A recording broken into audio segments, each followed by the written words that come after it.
안녕하세요, 부처찌거리입니다. 안녕하세요, 북자식거리입니다. 오늘은 저번 시간에는 이제 민주당의 착각과 오만이라는 책으로 토론을 했었고요. 오늘은 위험한 민주주의라는 책으로 토론을 하도록 하겠습니다. 위험한 민주주의 책 토론 주제로 바로 들어가도록 하겠습니다. 첫 번째 토론 주제가 펜도리님. 네. 바로 가는군요. 네, 바로 네. 시간상. 네, 일단 위험한 민주주의라는 책이고요. 네. 재밌게 읽었고요. 그래서, 예. 소개는 저번에 다 했으니까. 네. 네. 첫 번째 주제는 그 저자가 서론에서 얘기하는 얘기인데요. 저는 제일 딱 처음에 재밌게 봤던 부분이거든요. 포퓰리스트들은 좋은 의도를 가진 사람들조차 풀기 어려울 만큼 현실 세계가 복잡하다는 것을 인정하지 않는다. 그리고 책임을 물어 비난할 사람 혹은 세력을 필요로 하고 그 세력이나 사람에 대해 비난을 하면서 국민의 목소리를 자기는 있는 그대로 전하겠다고 약속합니다. 많이 들어본 그렇죠. 네네. 한 사람이 딱 떠오르네요. 그래서 하지만 현실 정치에서 포퓰리스트인지 아닌지를 구분하는 것은 생각보다는 쉽지 않은 것 같아요. 그래서 어떤 기준을 가지고 뭐 이 사람은 포퓰리스트 정치인이다 아니다라고 얘기할 수 있을까요? 사실 저도 이게 되게 궁금했는데, 왜냐면 이 책에 따르면 저희 박근혜 대통령도 포퓰리스트인 거잖아요. 이 책에 따르면. 근데 사실 그 당시에 뭐 여야를 구분하고 정치는 사실 정책은 다 똑같았잖아요. 어떻게 하면 그러니까 뭐 대중을 현혹하는 말을 하면 포퓰리스트인 건지, 아니면 우리 보통 우리나라 보수 측에서 흔히 얘기하는 그런 뭐 분배를 많이 하면 포퓰리스트다, 뭐 이런 식으로 많이 프레임을 가져가잖아요. 뭐 어떻게들 모을까요? 근데 도대체? 저자의 견해는 제 생각에는 이제 자유민주주의에 해를 가할 만한 입장을 가졌는지 파악하는 게 중요할 것 같아요. 여기서 이제 어차피 뭐 저번에도 많이 얘기했지만 좌파는 시스템을 개선하려고 하고 우파는 현재를 지키려는 본능으로 움직인다는 말이 있잖아요. 근데 이제 포퓰리스트는 이제 대중의 분노랑 혐오를 이용해서 현재의 자유민주 체제에 위협을 가하려는 그런 걸로 봐야 되지 않을까. 단지 우파이거나 좌파인 사람들이 대중의 언어로 쉽게 얘기한다고 해서 그 사람을 포퓰리스트라고 붙이면 포퓰리스트가 너무 많을 것 같고, 그러니까 지금 이제 럼프가 문제가 되는 거는 미국에서 자유민주주의의 위기를 가져왔기 때문이라고 사람들이 보고 있는 거잖아요. 저는 일단 포퓰리스트 정확한 특징 중에 하나는 비난할 명확한 상대방을 둔다라는 거 있다고 보고요. 그리고 뭐 그리고 가른다. 사회의 층을 가른다. 혐오를 사회의 조장하는 층을 거죠. 뭐 무슨 인종이든 부든 뭐든 어떤 형태로 가른다. 그리고 그 층의 책임을 전가한다. 그렇죠. 그리고 그쪽을 제거 혹은 그쪽에 어떤 들어가는 여러 가지 이거를 차단함으로써 문제 해결된다고 속인다. 히틀러네요. 그렇죠. 그러니까 포퓰리스트의 대표적인 정치인 히틀러예요. 당시에도 보면은 그 당시의 경제적인 상황을, 그러니까 어떤 불평등, 유대인 때문이다라고. 그렇죠. 그쪽으로 몰고 이렇게 했다. 그리고 그 문제가 해결되면 세상은 이제 바르게 돌아간다라고 얘기하는. 그러니까 특정 집단에 대한 증오를 키우는 발언을 한다면 포퓰리스트로 의심해봐야겠네요. 그리고 좀 이렇게 좀 속은 그러니까 겉으로는 시원시원한 얘기를 하지만 사실 그렇게 쉽게 해결되지 않은 문제를 가지고, 그러니까 이런 얘기 나오잖아요. 뭐 내가 이제 세 문장으로 답할 문제가 하는 순간 이미 대중은 지루해하고 나를 이제 한 문장으로 비난하는데 답해야 된다 이거지. 한 문장으로 단순화시켜서 가면, 그러니까 단순화의 함정이라는 게 있잖아요.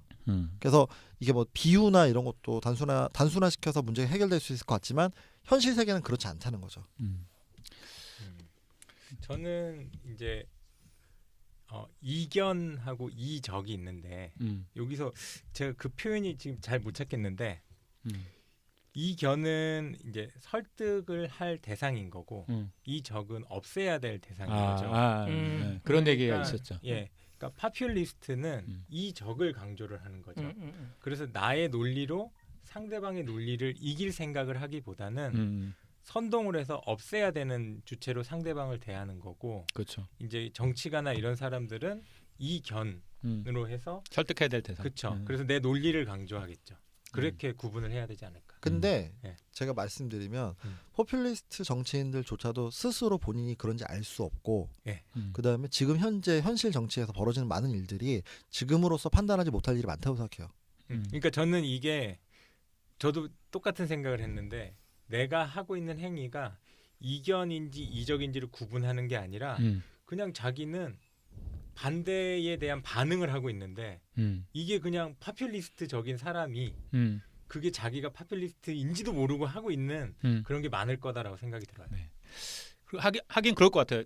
트럼프가 나는 파퓰리스트가 그러니까 돼서 대통령이 될 거야. 뭐 그렇게 생각하진 않았을 거야. 전혀 그런 건 그냥 아니에요. 선거 전략의 문제인가요? 그러니까 예를 들면 이렇게 내가 퍼퓰리스트가 아니라 트럼프는 이렇게 생각했을 거니까 인종에서 뭐 반반 나눠봐서 엔드 조건을 걸었을 때 제일 표를 많이 받을 수 있는 거를 타겟을 했을 거 아니에요. 그런 식이 그렇지도 아니야. 않았을 그렇지 거예요. 않아요. 그냥 그렇지 평소에 않았을 그냥 그렇지 않았을까? 그런 인종 혐오와 이제 그런 생각을 가지고 있지 않았을까요? 그냥 그렇다기보다는 아까 이제 우리 민주당의 이제 오만과 편견 여기서 나왔던 것처럼 그 기층의 어떤 불만이 있어요.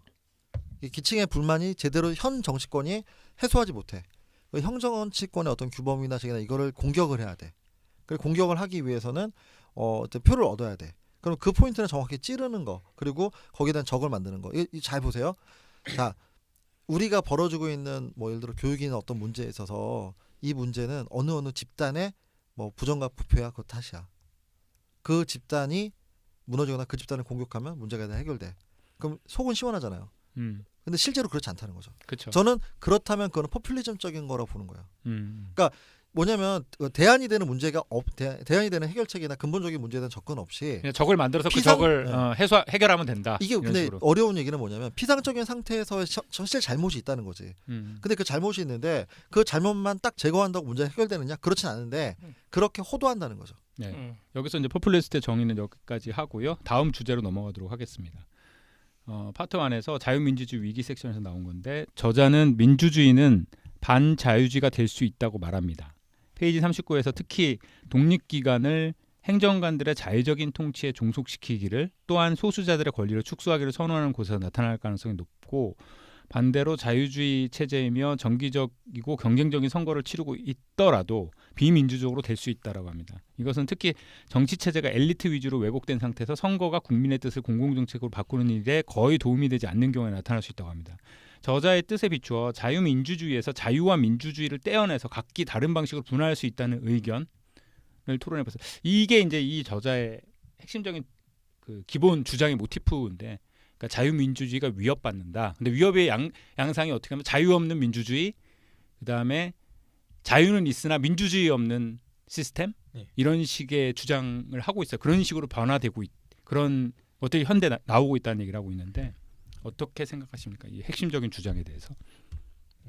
이게 민주주의 없는 권리 보장하고 그거랑 괴를 같이 하는 그러니까 건가요? 민주주의 없는 권리 보장, 그러니까 자유민주주의가 공격받고 있는데 자유와 민주주의를 각각 떼서 생각하면 자유라는 건 개인의 존엄성, 그다음에 소수자의 권리 보장 이런 걸 얘기하는 거고 민주주의는 국민 전체의 뜻이 정책에 반영되는 걸 얘기하는 거예요. 근데 어떤 데는 자유는 보장이 되는데 민주주의가 없어. 국민의 뜻과 왜곡돼가지고 소수 엘리트들이 자기 위주로 펼치지만 겉으로 봐선 그러니까 개인이 존중받는 사회처럼 보이는 사회가 있고 어떤 사회는 그러니까 자유가 없어. 개인의 자유가 존중받지 않지만 국민의 뜻을 받아서 정치를 하는 거죠.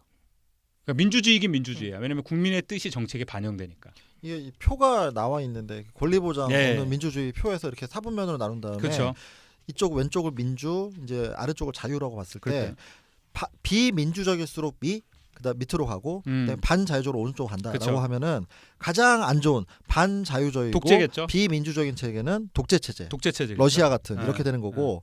근데 또 자유주의긴 한데 민주적이지 않는 체계가 있을 수 있는데 그걸 유럽연합을 보는 거죠. 그러니까 유럽연합 그 집행부가 어떤 선거에 당선된 거 아니까 비민주적이긴 한데 자유주의는 누리고 유럽연합은 사실 그 유럽연합의 그 위에 있는 그 어떤 관료 시스템이라서 국민이 뽑는 게 아니잖아요. 그렇지. 근데 또 여기 책에 나오고 있는 폴란드 같은 사례는 민주주의, 그러니까 국민의 대의에 의해서 뽑히긴 했으나 저게 반자유주의로 가는 케이스. 그러니까 그 반자유적이라고 폴란드가 그렇게 얘기하는 근거는 언론 집회 결사의 자유가 다 뺏겨가지고 개인의 어떤 소수자의 목소리를 낼 수가 없는 거예요. 국민들이 자신이 선택했는데 권위주의적인 체제를 선택한 거죠. 그렇죠. 그다음에 그 자유와 민주주의를 같이 보여주는 형태가 캐나다. 뭐 이런 형태, 이렇게 나누는 거죠. 그렇죠. 그래서 이런 식으로 이게 저자의 이게 제가 이 주제를 냈던 거는 이 부분을 이해하는 게 저자가 책 전체에서 주장하는 핵심적인 주장이에요. 그러니까 자유민주주의가 과거 뭐 미국이나 서방 세계에서 아니다. 굉장히 공고했던 것처럼 보이는데 그게 실제로 깨지더라. 그래서 자유가 깨지거나 민주주의가 깨지더라라는 얘기를 하면서 이거 두 개를 분리된다는 얘기를 해서 이 주제를 잡았고요. 그래서 이거는 이 정도 확인하는 걸로 해서 넘어가도록 하겠습니다. 다음 주제를 네. 다음 말씀해 주시죠. 네, 다음은 이제 저자는 공고화된 민주주의라는 개념. 이제 앞에서 말씀하신 것처럼 이제 우리 민주주의가 굉장히 탄탄하다라는 개념이 허상일 수 있으며 이에 대한 사례로 2015년 이후 폴란드에서 일어난 민주주의 파괴를 들고 있습니다.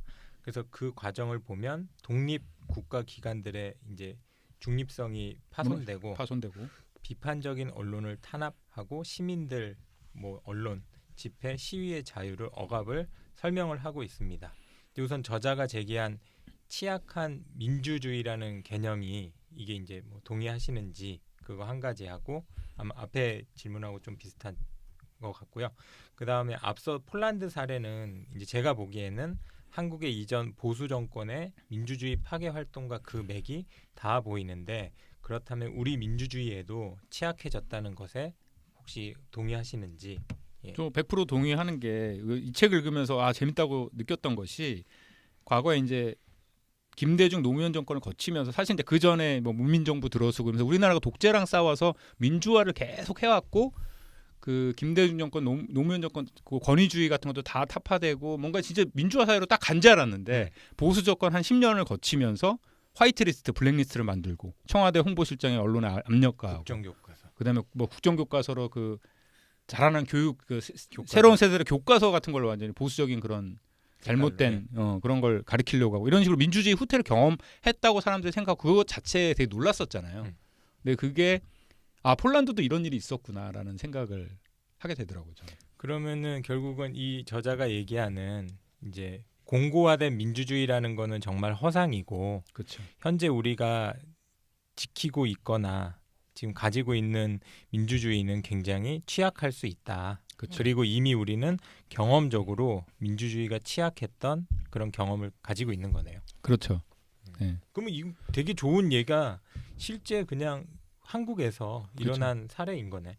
그렇죠. 근데 그럼 민주주의에 대안이 있는 건가요? 민주주의가 꼭 달성해야 될 목표처럼 우리는 생각하고 있는데 사실 그런 건 아닌 거라고 봐야 되나 그러면? 이 저자는 이제 자유민주주의라는 것이 지켜져야 된다라고 보는데 사람들이 그게 당연한 것이냐 생각을 하니까 문제인 거고 그것을 우리가 지켜내야만 하는 것이다라고 어떻게 보면은 좋은 것으로 이야기를 하고 있는 거죠. 폴란드처럼 되면 안 된다라고 지금 가정을 하고 있는 거죠. 그런 얘기를 하고 있는 거죠.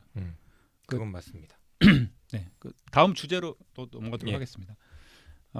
민주주의 없는 권리 보장에서 또 나오는 얘기인데 페이지 104에서 우리의 체제가 점점 비민주적으로 되어가는 이유는 지난 수십 년 동안 많은 중요한 의제가 민주적 정치 과정 밖에서 논의되어 왔고 그 이유는 관료들과 중앙은행의 역할 증대 그다음에 사법 심사권의 부상, 국제 조약과 국제 기구의 중요성의 증가로 국민들의 뜻이 반영돼서 법을 바꾸는 것이 어렵고 국회의원들도 국민의 뜻을 공공 정책에 반영하지 못하고 있다고 말하고 있는데요. 광범위한 민의보다는 소수의 이익 집단의 국회의원이 또 휘둘리기 때문이기도 하는데 이런 주장에 대해서 토론해 봅시다. 그러니까 제가 왜 이 주제를 냈냐면 이런 생각을 해본 적이 없어요. 그러니까 기본적으로 민주주의라는 거는 주민에 의한 자치잖아요. 근데 과거에는 국회의원을 뽑아가지고 국회의원이 법을 만들어서 우리가 법을 바꿀 수 있는 건데 점점 사회가 복잡해지다 보니까 관료 집단이 커지고 관료 집단은 국민이 선출하는 게 아니잖아요. 스스로 결정해서 일을 하고 그다음에 국제 조약 같은 경우도 많아졌어요. 되게 국제 조약은 그러니까 국민이 그 국제 조약을 정하는 게 아니고 관료들끼리 정해서 정해지면 그 국제 조약에 따르고 국제 조약에서 어긋나는 부분에 대해서 충돌이 생겨도 어쨌든 국제 조약이 있는 거잖아요. 그래서 그런 것들이 많아지는 것 자체가 민주주의의 역할의 축소 뭐 이런 얘기를 하고 있더라고요, 저자가. 그래서 이 생각이 좀 참신했거든요, 저는. 이런 생각을 해본 적이 없어가지고. 저 이거 제 다음 주제랑 같이 얘기하면 좋을 것 같은데 저도 이 부분 때문에 좀 재밌게 봤던 부분이 그러니까 이른바 전문성으로 포장된 관료 조직이나 법원이나 중앙은행이나 국제조약이나 국제기구 이들이 사실 중요한 결정을 많이 하고 그쵸. 국민은 어떤 이런 결정력이나 이런 대부분을 많이 빼앗긴 상태이다. 라고 얘기를 하면서 사실 이런 얘기를 하거든요. 근데 그러고 나서 보면은 저희가 뭐 금리, 병역 문제, 그쵸. 뭐 그다음에 여러 가지 또 국민의 삶에 많이 왔다 갔다 하는 뭐 이런 부분들이 사실은 뭐 한국은행 금융통화위원이나 대법원 판사들이 정하게 되고 심지어 그 박근혜 정권 탄핵 문제만 하더라도 그래도 그렇죠. 사실은 9명의 헌법재판소에서 결정하게 되는 그게 좀 상황이 황당하긴 했죠, 그렇죠. 되잖아요. 국민의 그러면, 뜻과는 상관없잖아요. 예, 그러면 만약에 그런 재판에서 국민의 뜻과 상반된 결정을 내리게 될 경우에, 그러니까 사실 또 어쩔 수 없는 상황이 발생을 하는 그렇죠. 이게 돼서 이게 사실은 우리가 생각하는 민주주의라는 게 어떻게 보면 거대한 환상. 우리가 통치하고 있어라고 하지만 실상은 엘리트들이 이거를 장악하고 있는 이런 모습이다라는 걸 좀 저자 비판하고 있다고 생각했거든요. 그래서 저는 좀 재밌기도 봤고 신선하고. 우리가 과연 신선해. 주인이 맞나 이런 생각이. 그러니까 원래 들면 민주주의가 국민 주권인데 국민 주권인데. 국민이 다 결정할 수 없잖아요, 지금. 근데 이게 또 재미있게 된 이유는 이제 디지털이 진행이 되면서 옛날에는 명확한 어떤 명분이 있었어요. 왜냐? 그 개별 사안에서 그때마다 국민 투표하기 어렵고 그렇죠. 총의를 모으기 어려운 사회이고 이미 사회 너무나 커졌고 이랬는데 지금은 뭐 사실은 여론조사, 뭐 국민 투표도 가능하죠, 사실. 사실은 공인증서 시스템이나 뭐 실제 해외에서는 그런 사례, 그러니까 직접 민주주의 쪽으로 가고 있는 그런 실험들도 있고, 그러니까 사실은 뭐 만약에 데이제를 아예 하지 않고 아예 국회 안 그러니까 뽑고 블록체인 기술 같은 걸로 바로 직접 투표 다 할 수 있거든. 이게 뭐 물론 모든 경우에 다 그럴 수는 없겠지만 최소한 뭐 예를 들어 사안에 대해서. 그러니까 뭐 탄핵이나 정말 중요한 의사결정이나 이런 부분을 왜 그런 방식의 결정을 해야 되는가라는 거에 대해서는 사실 충분히 얘기할 수 있을 그렇죠. 거라고 생각이 들거든요. 예를 들면은 브렉시트 같은 경우는 전 국민 투표 받았잖아요. 그런 정도의 사안이면 사실 그렇게 되는 게 맞다. 예를 들면 브렉시트는 실제로 투표를 했잖아요. 네. 네, 투표를 했는데, 그러니까 이게 그 개별 사안들에 대해서 옛날에는 시스템적으로 힘들었던 게 이제 기술적인 장벽은 없어진 상태이기 때문에 이제 앞으로도 이런 뭐 전문 기구에 의한 결정이나 이런 식으로 계속 돼야 되는가라는 측면이 있는 거예요. 그거에 대한 계속 논란이 있겠네요. 네. 이런 우리가 지금 하고 있는 모든 이 체제에 대해서 네. 민주주의라는 거 쌓아 올린 것도 여러 가지 체제들이 있잖아요. 그쵸. 그것들에 대해서. 그러니까 예를 들어 병역 문제나 이런 거 같은 경우에도, 그러니까 저는 이제 찬반 어느 쪽을 지지하는 건 아닌데, 이게 예를 들어 만약에 뭐 국민의 뭐 70% 이상이 이걸 반대해. 근데 실제 이런 법원이나 이쪽에서 판결이 났어. 그럼 이거에 충돌이 됐을 때 문제 해결이나 이런 게 점점 더 이슈가 될 거라고 생각이 들거든요. 근데 고민은 이거예요. 뭐가 고민이 들었냐면, 저자도 이 얘기를 하면서 그렇다고 자기가 이런 체계 모두를 부정하거나 이거의 부정용만 얘기하는 건 아니고, 실제로 지난 100년간 이런 체계를 통해서 많은 발전을, 그러니까 뭐 인권적인 측면으로 많은 발전을 이루었다라고 얘기를 하거든요. 하는데 대안이 있는 건 아니고. 그러니까 이게 이거를 만약에 이제 이걸 안 한다고 했을 때, 이거의 이 문제는 뭐냐면, 그러니까 그 소수의 고민을 오래한 사람들의 결정과 피상적인 의사결정을 통한 국민투표, 요거에서 어느 게 더 맞는 결정을 할 것이냐라는 측면은 좀 다르잖아요. 그 혹시 이 책에 결론이 나와 있나요? 결론이 아니고 그냥 그렇다는 현상을 얘기하고 문제 제기를 하면서 이거 자체를 하는 건 아니지만, 그 이 민주주의의 위기에 이런 현상이 하나가 있다. 그러니까 자유민주주의 중에 민주주의라는 부분이 사실은 정말 이제 이 국민의 뜻대로 좀 통치가 되고 있는 상황은 아니다라는 걸 지적하는 하나의 사례로 얘기를 하고 있어요. 사실 그건 뭐 로마 시대 때부터 쌓아온 체제라고 봐야 되는 거 아닌가? 그리스 로마 시대부터 지금 민주주의라는 이 토대라는 게 대의민주주의가. 근데 인간이 그냥 탄생한 이래로 가장 뭐 합리적인 시스템이라고 해서 이거를 근데 여기서 말하는 거는 그 얘기가 아니야. 네. 대의민주주의를 얘기하는 게 아니라 현대에 와서 이를테면 FCC나 연방통신위원회나 아니면 우리는 FDA 그런 전문적인 집단이 필요한 거예요. 이거 약을 만들어서 사람들이 먹는데 사람들한테 해가 없는지 그걸 판단하려면 제약회사가 실험을 어떻게 했고 그게 실제로 문제가 없는지 판별할 전문적인 기관이 있어야 돼. 근데 그거를 국민투표로 할 수 없다는 거예요. 그러니까 이게 반민주주의에 대한 내용을 얘기하면서 그렇죠. 이게 나온 거고, 그다음에 여기서는 중앙은행이라고 나왔지만 결국은 정권이 계속 바뀌면서 중앙은행이 단기 이익에 정권의 영향을 받았기 때문에 장기적인 국가의 이익을 생각하라고 중앙은행이 독립이 되었고, 그렇죠. 그게 많은 나라들한테 퍼졌다라는 거죠. 그리고 그렇죠. 그다음에 뭐 조약도 뭐 환경오염, 이산화탄소 그러면 단일 국가에 해결할 차원의 문제가 아니기 때문에 그게 전 지구적인 문제를 다루기 위한 조약이 됐죠. 근데 그러한 것들이 오히려 시민들의 민주주의를 훼손하는 이제 그 영향, 그러니까 어떤 그런 효과가 있다라는 거죠. 그렇죠. 그래서 우리가 결정하는 게 그대로 가는 게 아니라 우리의 결정의 일부분을 그런 조약이나 독립기관에 이제 위임을 한 거죠. 난 위임한 적이 없는데 누가 위임했냐는 거죠. 여기 저자가 얘기하는 게 그건 거예요. 아까 예를 들어 중앙은행 권한이나 이런 부분도 중앙은행이 원래 권한 자체는 물가 안정이나 그러니까 이런 거지. 지금처럼 그러니까 이 경기부터 시작해서 모든 거를 관장하는 경제 대통령에서의 역할을 사실 인정한 적은 없어요. 근데 그게 과도하게 지금 가고 있는 측면이 있다라는 걸 얘기를 하는 거고 FCC 정책도 마찬가지고 사실. 그러니까 FCC에서 뭐 망중립성이라는 걸 판단하거나 이럴 때 정권의 영향을 많이 받았겠지만, 그러니까 이게 그런, 그러니까 사실은 그 소수 교수님들과 아니면 그쪽 그 계통에 계셨던 분들의 사실 판단인데, 근데 거기에 대한 정당성이라는 게 생각보다는 뿌리가 얕다는 거죠. 근데 저는 이런 게 당연히 사회적 뭔가 필요에 의해서 만들어진 거죠. 그리고 그것도 그냥 생긴 게 아니라 뭔가 그 범위에서의 문제를 해결하기 위한 그렇죠. 이제 그 영역을 보장해 준 거기 때문에. 근데 대부분의 예를 들어 법 같은 것도 법원 같은 경우도 판사가들이 판단할 때 판사 개인의 뜻이 아니라 그 기본적으로 그러니까 이제 국민의 뜻을 받들은 국회의원이 법을 만들고 그 법이 제정이 된 다음에 그 법이 적용을 심판하는 게 판사잖아요. 그러니까 법리 그런데, 해석. 근데 정치적인 해석까지 그걸 판사가 하라고 하는 건 아니잖아요. 그렇죠. 네. 근데 그거는 이제 넘어서면 안 되는 거죠. 그죠? 아닌 거잖아요. 근데 그렇기 때문에 정치적 중립을 우리는 사법권에다가 요구를 하는 거고. 아니 근데 실질적으로 우리나라의 헌법재판소는 되게 정치적인 조직이에요. 이번 87년도에 그거는 이제 이 토론 주제에서 많이 네. 갔는데 어쨌든 그 이런 정도로 확인을 하면 될 것 같아요. 이런 기관들이 생겨나고 그래서 민주주의는 제약된다라는 그렇죠. 얘기고. 그러니까 여기서는 그게 되게 색다른 주장이었어요. 우리는 그것들이 나하고 뭐 무슨 상관이 있냐. 그런데 이게 내 권한을 일부 가져가는구나.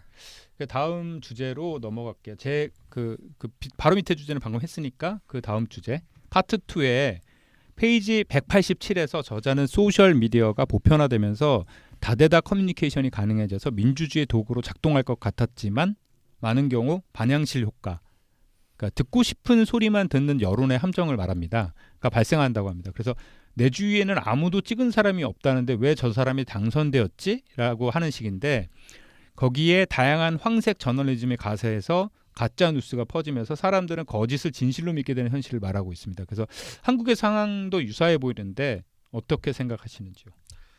이게 제가 낸 주제와 동일한 건데 뒤쪽에 있는 네, 거랑 네. 비슷하죠. 근데 이게 제가 사실 최근에 이제 다니고 있는 대학원 수업에서 이걸로 발제를 했어요. 디지털과 민주주의란 부분이고 소셜 이제 서비스 디지털과 민주주의. 네, 그런 부분이었고 이제 소셜 미디어 쪽인데 이게 학계에서 요즘 핫한 이슈더라고요. 그러니까 이게 뭐냐면은 이 반향실 효과로 인해서 그러니까 자기들이 얘기해야 될 것 같아요. 그렇죠. 반향실 효과가 뭔지. 를 얘기해 주셨는데 듣고 싶은 소리만 듣는 여론의 함정. 그러니까 예를 들면 페이스북에서 나는 팔로우 내 친구를 정할 때 내가 마음에 드는 사람만 정하잖아요. 그렇죠. 그러면 이 사람은 대부분 나의 마음에 드는 얘기만 할 거잖아요. 그렇죠. 비슷한 생각을 하고 있거나. 그러니까 그러다 보니까 내 친구들은 전부 다 내가 주장하는 거에 비슷한 얘기를 하는 사람들이 모이는 거예요. 쉽게 말해서 같은 대통령을 뽑았어 다. 뭐 그런 거죠. 그러니까 이 사람 끼리끼리 모이는 거잖아요. 이 책에서는 그 얘기가 나오는데 이 효과가 강해지니까 옛날 같은 그러니까 이제 요걸 조금만 설명을 하면은 옛날에는 이 역할을 누가 했었냐면은 그 대중 미디어가 한 거죠. 신문 방송이 필터링을 하는 거죠. 이거를 필터링이라고 문지기 효과라고 게이트키핑이라고 하잖아요. 그래서 특정한 예를 들어 허무맹랑한 이론은 이 필터링이나 이 게이트키핑을 통해서 거르고 보도를 안 하고 그런 식으로 해서 극단적인 생각이 퍼지지 않도록 했다는 거예요. 예를 들면 뭐 미국은 달에 착륙하지 않았어 이런 주장 같은 음모론이나 이런 게 안 퍼지게 역할을 했는데 지금은 이런 게 너무나 퍼지다 보니까 그 힐러리 클린턴 관련된 보도를 이 책에서 인용을 하면서 당시에 이제 트럼프 지지자들한테 힐러리 클린턴은 사탄이다. 악마다. 그러니까 이게 정말 그냥 비유가 아니라 정말 악마다. 사람들이 악마라고 믿었다는 거 아니에요? 네. 근데 41%가 트럼프를 지지하는 사람이 41%가 이걸 진짜로 믿었다는 거예요. 이런 말도 안 되는 일이 벌어진 이유는 내 주변에 있는 사람들이 모두 다 그 얘기를 하면서 하나하나 그럴 법한 얘기를 하는 거지. 달 착륙 그 음모론도 하나하나 짚어보면 되게 그럴듯해요. 그렇지. 스탠리 큐브릭이 만들었다고. 그렇게 믿는 사람들이 실제로 있다라고 하니까 책에 보면. 그 실제로 보면은 우리나라도 많아요. 그렇게 믿는 사람. 그런 것처럼 그래서 이런 걸 이제 체인버룸 효과라고 해가지고 그렇게 되고 그러다 보니까 이런 양극화 현상이 점점 더 심해지고 있다. 얘기를 하고 있고 이거는 뭐 앞으로 하여간 상당 기간을 좌우할 정책은 되게 중요한 이슈인 것 같아요. 저도 이게 특히 우리나라에서 요즘에 되게 최근에 되게 심각한 것 같아요. 특히 뭐 진보 진영도 뭐 그렇겠지만 특히 이제 보수 우파도 보면은 그 여러 가지 그 음모론이나 이런 것들이 이런 식으로 확산되고 사람들이 그걸 진짜로 믿고 있더라고요. 근데 제가 여기 하나 더 추가하면은 여기 이제 이 언론 쪽에서는 요즘 이슈가 또 이게 있어요. 네이버가 그 한참 댓글이랑 이것 때문에 공격을 받은 다음에 대안으로 내놓은 게 뭔지 아세요? 그 신문사들이 스스로 그 결정할 수 있도록 댓글에 대한 정책을. 아니요. 댓글 그것도 숨긴 있지만 아니요 또 있어요. 그 기사 선택에 대한 이슈 때문에 인공지능을 활용한 자동 추천 시스템을 대안으로 내놓고 있고 구글이나 뭐 이런 방식처럼 그렇게 했거든요. 근데 이 인공지능 AI를 이용한 뉴스 편집은 이런 극단화 현상을 더 가중시켜요. 그렇겠죠. 왜냐면은 내가 봤던 기사들을 집중적으로 추천해 주거든요. 그러니까. 그러면 진보 매체들 내지는 그거와 비슷한 생각들만 더 나오는 거예요. 그러니까 이런 소셜 미디어 쪽 그다음에 AI 인공지능에 대한 편집 이 두 가지가 가중이 되면은 점점 더 이쪽 사이드 얘기만 편향된 듣고 시각만 더 확보하게 되는. 그렇죠. 그러니까 쉽게 얘기해서 유튜브 보면은 옆에 추천 나오잖아요. 네. 다 관련된 게 나오지. 그렇죠. 완전 뭐 내가 뭐 문재인 대통령만 막 봤으면 박근혜 전혀 안 나오거든요. 그렇죠. 예. 그런 근데 그 다음에 이제 문제가 되면 근데 내가 투표를 했어. 실생활에 어떤 액션을 했어. 근데 내 주변의 모든 사람과는 다른 결과가 나왔어. 그럼 어떻게 생각하게 되냐면 이거 뭔가 조작이 있다. 이거 그러니까 뭔가 그렇지. 그런 이견이 존재하는 것조차를 아예 모르는 인식을 거야. 못하는. 내 주변에 99명은 다 바꾸는데 이거 말이야. 이거 선거 속았다. 부정이다. 사람들 속았다. 뭐 이렇게 되는 거죠. 선거 부정이다 이렇게 생각하겠죠. 태극기 부대가 갑자기 근데 이해되기 시작했어요. 이거 좌우가 다르지 않아요. 그러니까 좌에서 똑같이 있었던 일이에요. 네. 이거 실제로 그 박근혜 당선 때 있었던 선거 쪽 관련해서 부정 시비부터 시작해서 상당히 많은 부분이 요거랑 연관이 있다고 생각해요. 그 옛날 그래서 부산대 교수가 저런 문제 냈었잖아요. 정치학 교수가 노무현 대통령 당선된 게 저거 뭐지? 부정해서 당선됐다는 거를 근거를 제시해 오라고. 그러니까 그쪽 사람들도 그렇게 믿는 거야. 서로 그렇게 믿는 거지. 네. 그러니까 과거의 선거에서 이런 걸 충분히 우리가 경험한 것 같고요. 네. 다음 주제로 넘어갈게요. 네. 경기 페이지 200페이지에 네. 있고요. 저자는 현재 민주주의가 겪고 있는 위험에 대한 한 요인으로 경제의 요인을 제시하고 있습니다. 그러면서 절대 소득 이동성이라는 개념을 설명하고 있는데요. 이 개념은 자신의 생활 수준을 부모의 생활 수준과 비교하는 지표라는 것입니다. 그래서 1940년대 태어난 미국인의 90% 이상이 30세가 될 무렵 같은 삶의 단계에 있는 그들의 부모보다 더 많은 수입을 올렸다고 합니다. 1980년대에는 단지 그 퍼센테이지가 50%로 낮아졌는데요. 이렇게 이제 이 지표가 큰 변화가 일어났다는 걸 얘기하는데 이어서 사람들의 관심이 현 경제 수준이 아닌 미래의 경제 수준에 대한 걱정이고 미래에 대한 불안한 전망이 민주주의를 위협에 빠뜨리고 있다고 합니다. 이게 과연 한국에도 똑같이 유효한 내용일지 그리고 불안한 경제 전망의 원인에 대해서 한번 이야기해 보면 좋을 것 같습니다. 이거 재밌게 읽었었던 부분인데요. 네, 이거 좀 부연하면 저자가 이렇게 얘기를 하죠. 1500년인가 1600년에서 1800년대까지 네, 경제 0.1. 성장률이 연 0.1%가 안 네. 된다는 거 아니에요. 그렇죠. 그래서 뭐 100년인가 뭐 합쳐보면 뭐 5%인가 뭐 그랬던 것 같아요. 그렇죠. 그 정도의 성장밖에 안 됐던 시기였는데 1800년대 후반부터는 연 3-4%씩을 꼬박꼬박 성장했다는 거죠. 그러면은 몇십 년이면 2배 이상 되니까 여기서 얘기하는 내 아들이 나보다 2배, 내 손자는 나보다 4배, 그다음에 얘는 더 계속 더 잘 사는 사회가 되니까 후대가 네, 그러면서 이 저자 얘기하는 거는 민주주의라는 게 사실은 뭐 연구해갖고 너무 좋은 책이고 이게 그러니까 그리고 사람들이 어떤 그러니까 이게 정말 인류의 막 그거라서 지지한 게 아니고 나를 잘 살게 해주는 나를 잘 살게 해주는 체계에서 지지를 했는데 그 잘 살게 해주는 체계가 더 이상 나를 우리 아빠보다 나를 2배 이상 더 잘 살게 해주지 않을 때도 지지할 것인가? 성장이 정체됐을 때 그러면 이제 고민이 생긴다는 거죠. 그래서 이 저자는 그 얘기를 하죠. 그래서 그렇게 성장이 정체되면 제로섬 게임처럼 경제가 돌아가고 그러면 바로 내 옆에 있는 혐오할 대상이 내 걸 뺏어간다는 생각을 해서 인종적 편견이 나타나기 시작하고 그런 것들이 또 그걸 이용하는 포퓰리스트에 의해서 민주주의 위기로 간다는 거예요. 그래서 내가 그 민주당 5만 평에서 걔가 포퓰리스트라고 자꾸 얘기하는 게 이거잖아. 혁신 없이 성장 없이 이러니까 그 다음에는 상대방을 비방해가지고 아니죠. 하잖아. 거기서는 불평등 문제를 지적해서 불평등 문제를 해소하도록 노력하라고 민주당을 네. 지적했지 네. 누구를 혐오한 게 네. 아니잖아요. 네. 그렇게 오도하시면 안 네. 되고요. 근데 이게 저는 여기서 중요한 문제를 하나 더 왜냐면 전 이걸 보면서 뭘 느꼈냐면 중국에 대해서 그럼 어떨까요? 그러니까 제가 이제 중국의 그 사회주의 일당 독재가 유지되고 성공적으로 지금 자본주의를 받아들였음에도 불구하고 성공적으로 안착된 이유의 근거로 많은 교수들이 이렇게 얘기하는 걸 보면 그 인민의 삶이 지속적으로 좋아졌기 때문이라고 얘기를 들었거든요.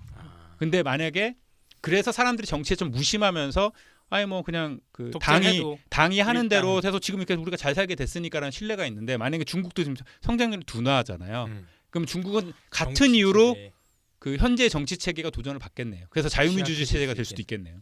라는 생각이 들더라고요. 그런데 이 책에서 나오고 있는 실제로 미국 어떤 젊은 층들이 권위주의를 선호하는 현상들이 나오잖아요. 그렇죠. 올라가고 있죠. 내가 군사 독재에 살더라도 나만 잘 살면 상관없다라는 생각이 사실은 현재 중국일 수도 있는데 그러니까 저도 사실 이렇게 생각했어요. 옛날에는 그 중국도 결국은 자유민주주의로 가는 한 길 중에 하나이고 경제 성장률이나 이런 거 연관이 있다고 생각을 했는데 그러니까 그게 어쩌면 우리가 가지고 있는 자유민주주의에 대한 환상일 수도 있다는 생각을 하게 된 그럴 거죠. 수 있죠.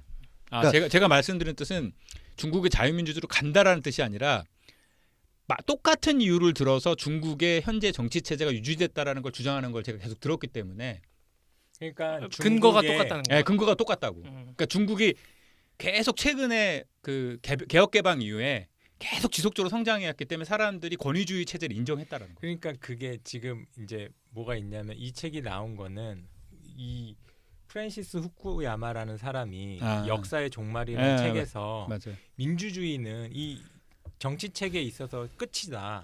이제 더 이상의 뭐 발전이 아니라 여기서 이제 수렴해서 끝난다.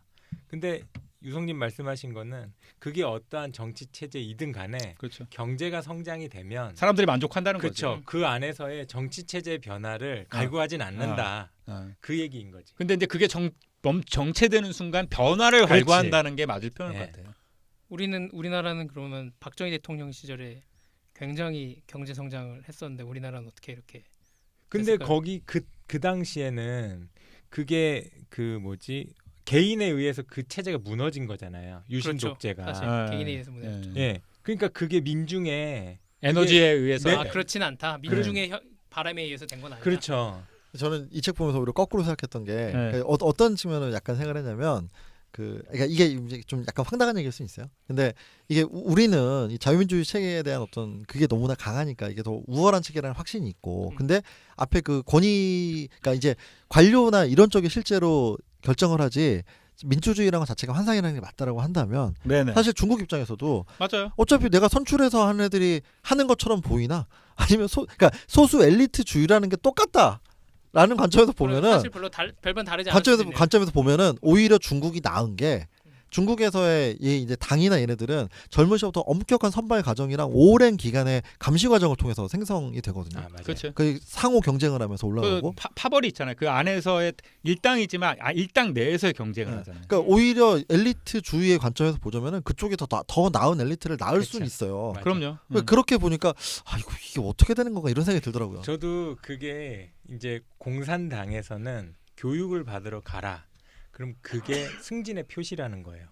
그러니까 승진을 하기 위해서는 언제나 교육 단계를 거치는 거죠. 그러니까 그게 올라가기 전에 퀄리피케이션이 이미 이루어진 거예요. 그 사람들의 자격을 심사하고 그래서 어느 정도 위에 올라간 사람들은 특정한 교육을 다 이수했고 그 교육을 받은 자리를 성공적으로 이수했고 그거를 단계별로 올라간 사람들만이 최고 지도자층으로 가는 거죠.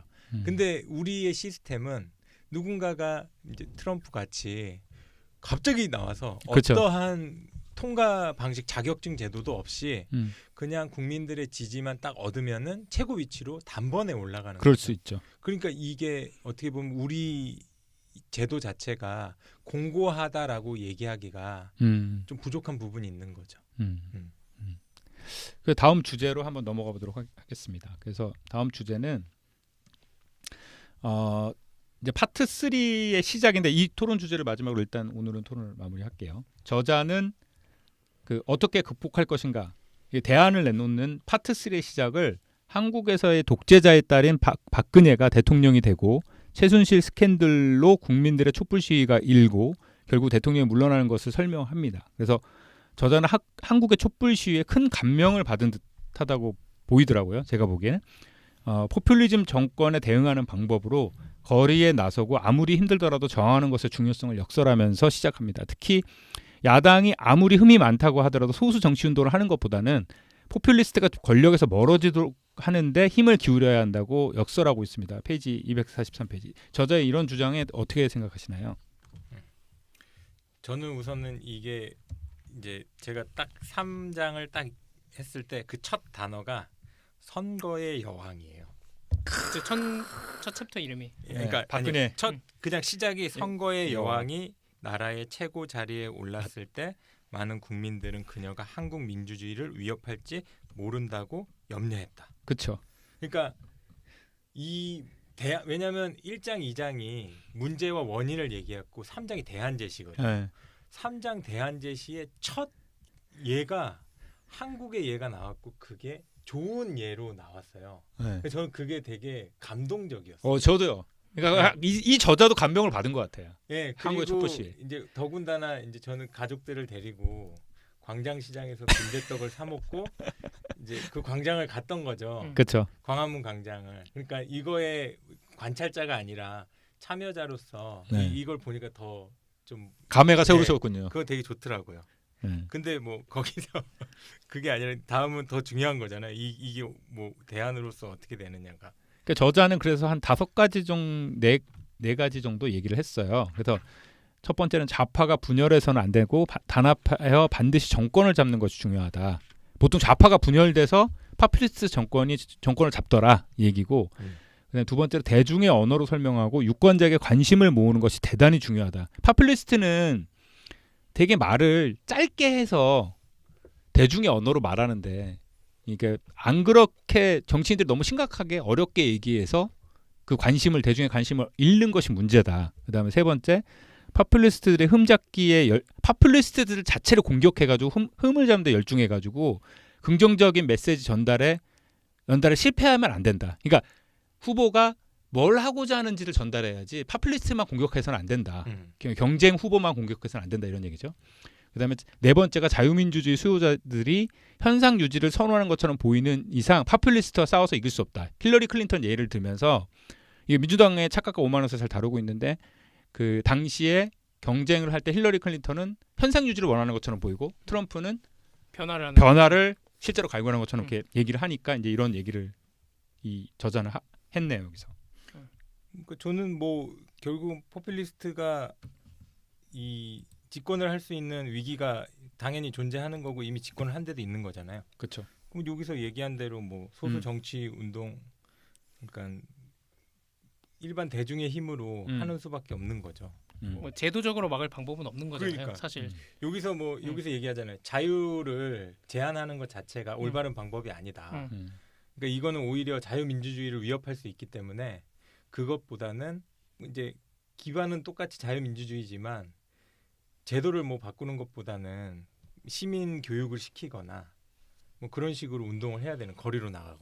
이게 이번 수업에서 그 얘기를 교수님 소개를 해주시더라고요. 이게 우리나라 촛불혁명이랑 뭐 이런 쪽이 그러니까 되게 전 세계 정치학계들 관심이라는 거예요. 그래서 엄청난 논문이 지금 되게 많이 쓰여지고 있고 이해하고 싶은 거네. 그러니까 여기에 대한 있잖아. 현상 자체를 되게 특이하게 보는 게 있고, 또 하나는 이 디지털, 특히 인터넷과 관련 정치와 이런 데 있어서는 우리나라는 사례를 찾아보기 힘들 정도로 앞에가 있다는 거예요.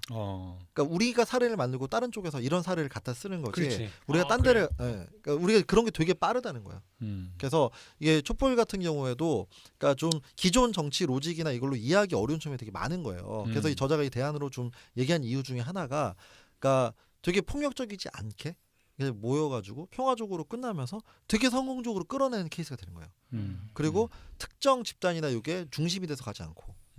다 대중들이 간 거니까. 대중들이 네. 자발적으로 그 이제 옮겼으니까. 특히 두 번째 부분이 이제 최근에 주목받고 있는 부분이라는 건데 그러니까 우리나라만 그렇대요. 다른 데는 안 그렇고 우리나라는 그러니까 다른 데 어떤 시위나 운동이나 이런 거 보면 주도적인 집단이 있다는 거예요. 주도적인 사람이 있고 액션 주체가 있고 그럼 그 액션 주체에서 점이 있는 거네. 왔다 갔다 하고 나중에 그쪽이 과실을 가져가고 뭐 이런 식으로 하고 해인데 우리나라는 이게 인터넷 쪽에서의 움직임이라는 게 그런 걸 되게 배격한대요. 그치. 그러니까 만약에 그래서 철저하게 익명성 하에서 얘네들이 되게 헌신적으로 작동을 하지만 얘네들은 뭐라고 주장하냐면 이게 잘 되더라도 자기는 과실을 가져가면 안 되는 거야. 그런 식으로 이게 근데 사례가 없다는 거예요. 다른 데서. 야, 이게 문득 생각이 나는 게 전 세계에서 천주교가 자생적으로 생긴 데는 우리나라밖에 없거든요. 그런가요? 그러니까 다른 데는 선교사가 가서 전파를 했는데 우리는 기독교 말고 천주교만 천주교가 전 세계 그리고 우리나라가 천주교 그 순교자 수가 전 세계 4위인가 그래요. 그러니까 우리는 누군가가 전파를 한 게 아니라 그거를 우리가 공부를 해갖고 그 천주교라는 그게 생겨난 거죠. 근데 저는 그게 우리가 촛불 이거의 한 동력은 전 정권에서의 굉장히 반민주적인 행위들로 인해서 반작용? 사람들의 민주주의 의식이 굉장히 학습이 됐다라고 생각이 들어요. 그리고 우리나라 자체가 교육에 대한 뭐 4년제 대학 졸업률도 굉장히 높고 그러니까 사람들의 인식 자체 그래서 저는 포퓰리스트가 이기는 것은 사람들의 되게 얇은 인식 하에는 포퓰리스트가 이길 수 있지만 그 인식의 깊이가 더 깊어지면 포퓰리스트를 뚫어버릴 수 있는 거죠. 사람들의 인식이.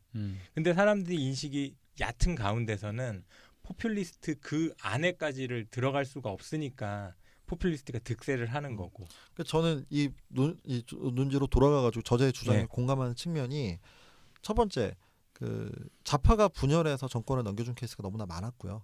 그렇죠. 우리나라 역사가 정말 많았죠. 흔히 말했죠. 처음에 이렇게 우파가 분열되는 거예요. 그래서 이게 그러니까 사실은 아까 이제 전작 민주당의 합병에서 오만 맞아요, 맞고 그 절충 그 시각이 되게 맞음에도 불구하고 어쨌든 그러니까 되게 아주 나쁜 최악을 택하지 않으려는 노력이 차악을 선택하는 방향. 되게 중요하다라는 관점에서 이 주장에 대해서 공감하는 측면이 있어요. 많이 공감을 하고 있네.